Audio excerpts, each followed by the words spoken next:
তো আজকের এই ভিডিওতে আমি তোমাদেরকে শিখিয়ে দেবো কিভাবে স্ন্যাপচ্যাট থেকে ফ্রেন্ড ডিলিট করতে হয় বা ফ্রেন্ড রিমুভ করতে হয়। তো তার জন্য সর্বপ্রথম তুমি তোমার স্ন্যাপচ্যাট অ্যাপটা ওপেন করবে।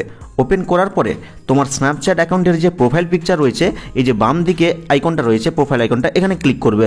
ক্লিক করলে কিছুটা নিচের দিকে যাবে, দেখতে পাবে মাই ফ্রেন্ড নামে একটা অপশান রয়েছে, এখানে ক্লিক করবে। এখানে ক্লিক করলে কিন্তু তোমার যত স্ন্যাপচ্যাট ফ্রেন্ড রয়েছে তাদের লিস্ট কিন্তু এখানে দেখতে পাবে। তো আমার এখানে একটা ফ্রেন্ড রয়েছে, তো তুমি কি করবে, তোমার ফ্রেন্ডের যে প্রোফাইল পিকচারটা রয়েছে সেখানে ক্লিক করবে। প্রোফাইল পিকচারে ক্লিক করার সাথে সাথেই দেখো এরকম ইন্টারফেস চলে আসবে। এবার কি করবে, কর্নারে দেখো একটা 3 ডট শো করছে একদম ডান দিকে উপরে, এখানে ক্লিক করবে। ক্লিক করার পরে দেখো এখানে অনেকগুলো অপশান রয়েছে, তার মধ্যে দেখো সর্বপ্রথম একটা অপশান রয়েছে ম্যানেজ ফ্রেন্ডশিপ, তো এখানে ক্লিক করে দিবে। আর ক্লিক করলে কিন্তু আবার অনেকগুলো অপশান চলে আসবে।